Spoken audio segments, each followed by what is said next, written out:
Hello, I'm Dr. Chris Landon, and I serve as your host. Ventura County really has the potential to be quite the innovating capital of California. We're a little bit off the grid compared to our friends up in Silicon Valley or the Silicon Playa there down in Playa del Rey, but I really want us to be Gallium Gulch. I had the advantage of meeting up with Martin Shum. They have an innovators conference and really bring about just the best that we have here in Ventura County to look at problems in healthcare, look at problems in agriculture, really our main industries here that are in need of innovation. And Martin was telling me, you know what, next Tuesday, I'm going to be presenting an award to the winner of that particular exercise. We have hackathons. This is an innovation event, starts on a Friday, a Saturday, a Sunday. And with me today is Haley Jeffers. Hi, it's really great to be here. So Haley, you and I were getting a chance to get to know each other beforehand, and so tell me about the Innovators. It's a conference or what? Yeah, it's called Startup Weekend, and it's basically this program for people who have an idea and they want to start a company around it, start this startup company. So they come here in order to sort of find, it's a really good place to find the people that you need to help get this off the ground. And if you're one of the lucky ones, the $10,000 to help with that too. Oh yes, I'm sure there's a little luck involved there, maybe a little skill and some thought and so forth. Well, what Martin was really telling me is how important it was for Ventura to know that we are innovators here. And so you had mentors. What companies were those mentors from? Do you remember? I don't remember that well, but... Well, we have Michael Powers, who's head of the healthcare agency, and Martin Shum, of course, had a company here in Camarillo. And then a number of companies here in Ventura County where the CEOs are starting to go, we need to build it here. We have Cal State University of Channel Islands now. We've got California Lutheran College, University, sorry, COU. Who did you get to be on your team? Who was on, I know, or tell me a little, since I know more than my audience does, tell me how that weekend started. What happened on Friday? Well, so I wasn't even planning to be at the event, but because I had a lot of homework that day. But my mom said, well, you can come with your dad and just listen to the elevator pitches that they give, listen to the ideas, and then you can go home. And so I decided, sure, why not, because I'm sort of interested in that. And about halfway through the pitches, this idea that I've had in the back of my head for about a year, it came back to me, and I thought, why don't I give a pitch? And I mean, I hadn't prepared anything, but I just went up and I gave a pitch, and I was actually one of the top 13 people chosen to compete in the event, so. So not everybody knows what an elevator pitch is. Oh. So what elevator, what does that have to do with that? Pitching, you're throwing bait, what are you doing there? Not that sort of pitch. It's based around the idea that if you met like a venture capitalist in an elevator, for example, and he's going up to the 100th floor and you want to pitch your idea to him, you'd have about a minute to get your idea out and to make him interested before he gets out of the elevator. So an elevator pitch is basically 1 minute to present your idea in its most basic form and to hook your audience so that they are interested in what you're selling, I guess. All right, well, let's hear your elevator pitch. What the heck? Well, I didn't write it down at all. I know, you did it spontaneously before, so what are the elements of an elevator pitch? The first part is to introduce yourself, and then you give your problem. And for me, that problem was that people with food allergies don't really, aren't always able to figure out what their triggers are and how to manage them. So then my solution is the next part of it and why that solution is unique, and then the resources that you'll need. So. Well, I see, as I was telling you earlier, I see probably somewhere between 100 and 500 kids a year who have peanut allergy or soy allergy, and there is a little device that does bomb calorimetry. Basically, you can point it at food, but it's got to be solid food. The hard part is you go out for Kung Pao chicken and you forget what's in Kung Pao chicken. Yeah. So how do you envision so we've got the who you are, but tell me who you are. My Give me name's that. Haley Give me that. Jeffers. I'm an 8th grader at Las Colinas, that's in Camarillo, and I have food allergies. And so, and with what kinds of things will Spritely, is that? Spritely, yeah. So Spritely is going to be an app that uses crowdsourcing and big data analytics to help people manage their food allergies and figure out their triggers. Like, for example, you input the stuff, your food that you've eaten every day and what symptoms you've had and how severe they are. And it runs it through an algorithm and it says, hey, it looks like every time you ate potatoes, your symptoms flared up. Maybe check with your doctor about a potato allergy. Or it can even go farther and be like people with a similar profile to you reacted to Domino's pizza, even though all the ingredients seem okay. So maybe skip the Domino's. Well, that's pretty much how we do it. We do a food and symptom diary, and Yeah. I do depend on Dr. Mom, because if I look in their windows to see what they're eating, it's not so good. I have to wear that ankle bracelet, and so it would be nice. Are they going to be taking pictures of their food then? Yeah, we figured it's going to be a lot easier to like take pictures of your food than trying to input all the ingredients in. We're also thinking of if we can partner with many different chain restaurants, then you can say, hey, I'm at this place, and they go, okay, what did you have on the menu? And that'd make it a lot easier than trying to write down, oh, it looks like there was tomatoes in here and butter in here and all that sort of stuff. Yeah, what I do is I look on the internet there for ingredients when people come in, and I have a little girl who, well, I have one child who's allergic to Thursday. Thursday? Every Thursday at 3 o'clock, he would get hives all over his body, not at 9 o'clock, not at 12 o'clock, at 3 o'clock. Wow. And just to make a very long story short, and where your app would have helped out is if he'd just taken a picture of his lunch, which was corn dogs on Thursday, and yeah, I could go, is it the corn, is it the dog, is it the insects they grind up and put in hot dogs? And it turns out it was the oil that he was sensitive to. But it is a giant detective match there. So with your well-earned, spontaneous, sorry, I missed my homework, I had to go make $10,000 weekend there. So how would you see yourself spending that money to move things forward, or is it going straight into your college fund? Well, to be honest, I'm pretty new at this, so I know there's probably a lot of cost involved into making an app and getting a company off the ground, so it's probably going to go into that. I imagine that you're going to need an app developer and some market people and stuff like that, but I imagine it'll be pretty expensive. Well, we're really looking at what Martin Shum and Michael Powers and the County of Ventura have really put together, is realizing that a lot of things left this county, Technicolor left, that we really need to become a hub. And we're really looking at opening up an innovation center at the Camarillo Airport for people like yourself, and to bring those CEOs together, because one of the people I was on the phone with earlier, one was in London, one was up in the Silicon Valley, they just go, you're off the grid. You know, you're not in the middle of it. You don't talk our talk, and we just really don't have time to take you through what a piggyback agreement is, and for you to set up your company in this way, so that we're not vulture capitalists. We don't want to come in when you're failing. We want you to succeed, but we need to get it on ours as well. And I have one fellow who is Michael Series, Health 11 Health. Hi, Michael. And he was in bed. He was the 11th colon transplant in the history of the world. Wow. And he was wearing his colostomy, and he's a lawyer, very British, very suit lawyer. And he said, I smell like, and you can imagine what he smelled. And he goes, and where's the nurse?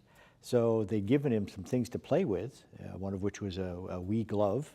And he goes, oh, I wonder if I cut the finger off the wee glove and put on my colostomy, I could get feedback and I'd be able to know. And he, through whatever powers above, he called the FDA and said, I'm a private citizen, I had this problem, and I want to go to the FDA. And they said, well, fine, have your Beltway lawyers call us.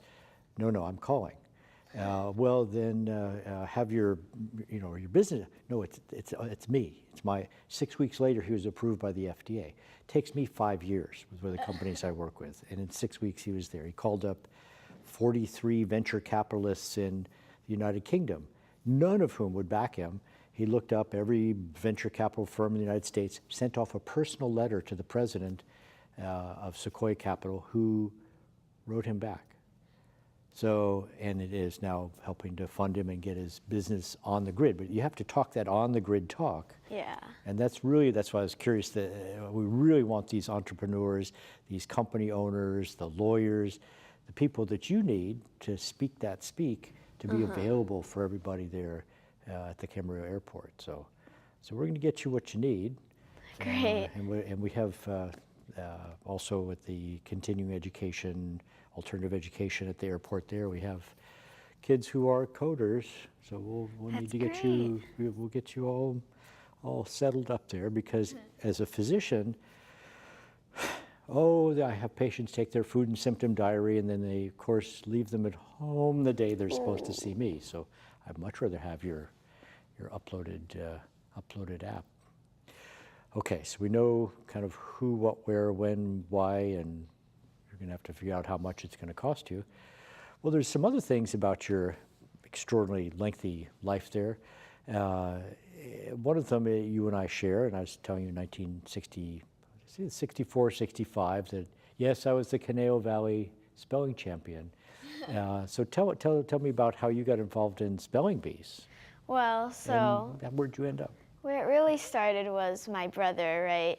And he was taking interest in spelling, so in his 8th grade, which for me would be about 3rd grade, he actually made it to the National Spelling Bee. So of course, he was studying with my mom a lot. And while I was listening to them, sometimes I would bug my mom, like, give me a word. And so she'd give me like a super easy word, and I'd spell it right, and I'd be so proud. And I'd be like, look, I spelled a word right. Not knowing, of course, she had given me a super easy word. So I think from there, that's really where my interest in spelling started. And so after that, I just kept going until made it to the Nationals. So this year I'm hoping to make it on stage. Well, what I think people don't understand, this is you, Ventura, is it is pretty dramatic. Getting up to, oh, you just stupid words. So what were your tricks? Did you have tricks? My tricks, probably breathing really slowly and studying a lot, going through the dictionary, looking for roots that might be common. So mindfulness? Yeah. Very, very important part. Just practicing, like, trying to be calm in front of a big audience, so. Yeah, that's what took me down. When at Lompoc, I didn't spell mountain properly. I was under strain. Yes. It is stressful. So you didn't end up studying Latin or Greek, or just more going for the roots through the dictionary? I did study it a little bit, just because Latin and Greek roots are usually the most common ones. So it makes it easier to do words that you didn't know before, like tricephalus means 3-headed, where tri means 3, cepha means head, and then us is the adjective part. So if you didn't know tricephalus, but you knew those roots, then you might be able to figure out. So I try to go through those, but mostly I just go through the dictionary and try to find really weird words that I think they might use on the stage. Well, so it sounds already like your brother's on your list of heroes there. Yeah. But we're going to talk about the arc of life. I mean, I'm at the other end of the arc. You're at the beginning of your arc. And who's been your guidance up to date now? So first of all, definitely my mom. She's just a really strong person, and she seems to be so full of energy all the time, even when she's staying up late. And she's got this driving force inside her that lets her sees her goals when most people would be scared. And I think that's a really big part of my admiration for her. And so how have you put that in your heart? Well, when you wake up in the morning, do you make your bed? That's the first thing you're supposed to do. Unfortunately, I should probably do that, but the most I probably get is pulling the sheets up over the top. Yeah. One of my other role models would probably be Leonardo da Vinci, because I really like him because he wasn't just an artist or just an inventor or just a scientist. He put those all together, and I like how he wasn't constrained by inside one subject, but he managed to combine all three of them into something that was really amazing. So how did you learn about Leonardo da Vinci? Was he in the dictionary, a little picture of him there, or were you reading a book? I don't know. It's just been sort of word of mouth, but the more I hear about him, the more I'm impressed that like he made this flying machine and he created all these designs and sketches that were really ahead of his time. So most people would have said, nobody can fly. What are you talking about? You're a crazy person. Now we have airplanes and parachutes and hang gliders, So what's going to be your crazy person idea, besides Spritely? I don't know yet, but I do know that my dream is to be an inventor, scientist, doctor, teacher, entrepreneur. Oh, that sounds very good. All right, Haley, well, thank you so much. Thank you. Ventura, Really glad to be. Haley Jeffers, my hero, heroine, of course, so I'm going to pattern my life after hers. I'm going to become a scientist, inventor. I can't do art, can't sing, can't play guitar, but we'll make sure she's a doctor when she grows up. So we're going to take a little break now, and then we're going to talk to her dad. So Ventura, we'll be right back.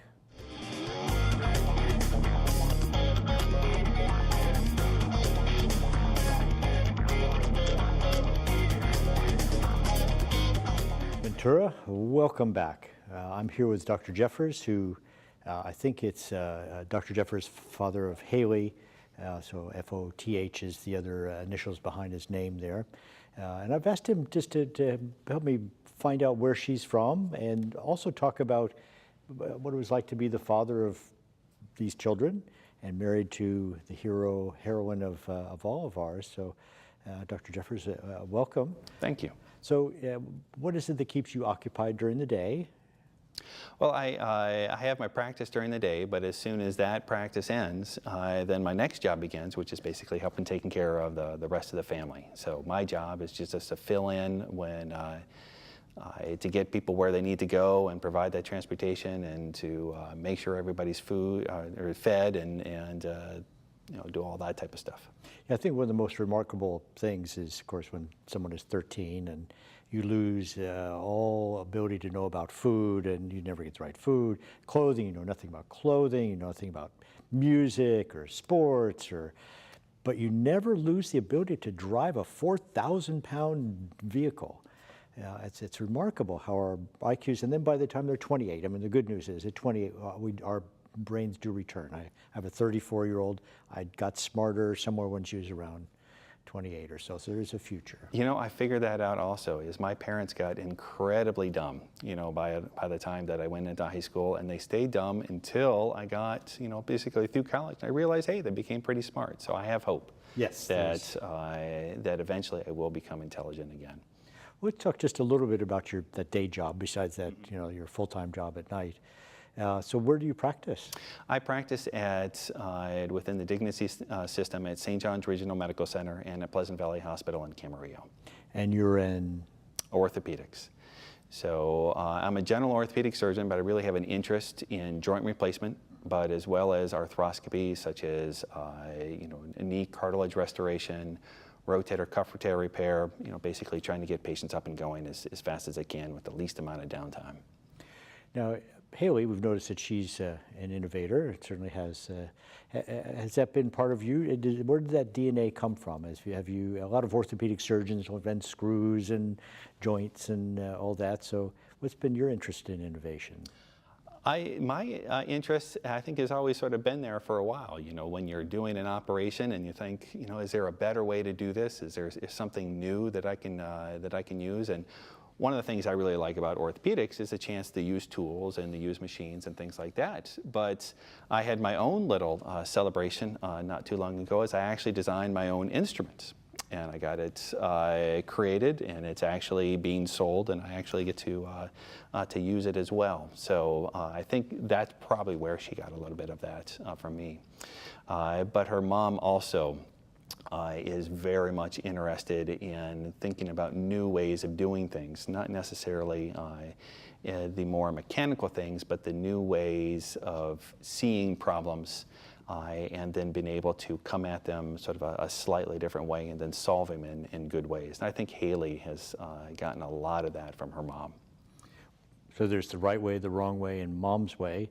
So how do you see, can you explain that approach? Because it really, that is what made Leonardo da Vinci and Right. everyone else is just, they're not inside the box, they're looking outside.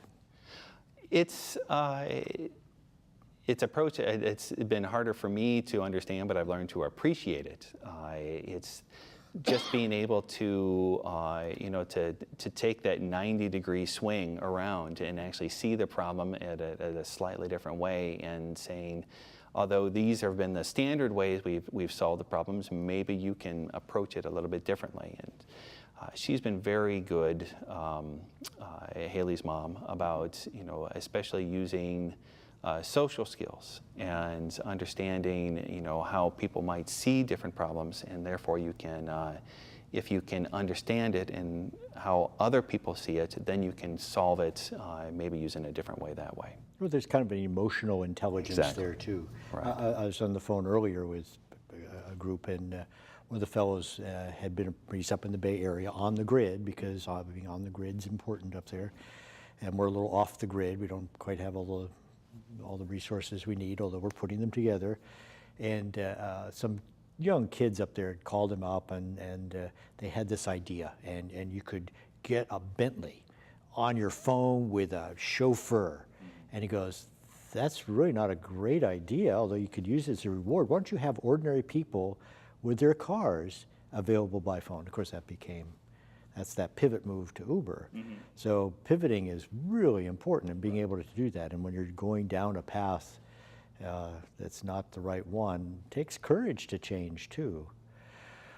Well, we were talking earlier just a little bit about our friend, the electronic healthcare record, and I don't want to get you trapped on film here as having the same difficulties that I do, but I think this is the year when healthcare executives at Dignity and Adventist Hospital and the healthcare agency are really starting to see that it was a business move, that this meaningful use, which was going to provide us with population health analytics, looks good from 10,000 feet, but on a day-to-day basis, it's a little difficult. And then also the information exchange. I sat in front of my fax machine for 20 minutes waiting for a lab from my laboratory, which is 100 yards away, and they needed to get it from Quest, who was going to put it in their fax machine and then send it to my.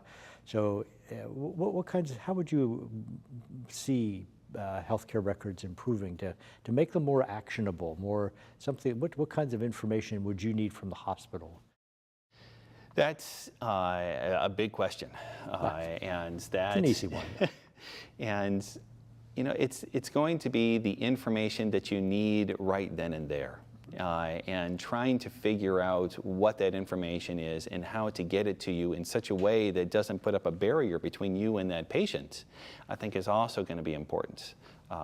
For me in my practice, if I have the patient's X-ray and it's immediately available so I can look at the X-ray and the patient at the same time, I prefer not to have to leave my office, go out and look at an X-ray or an MRI, and then come back and try to explain it.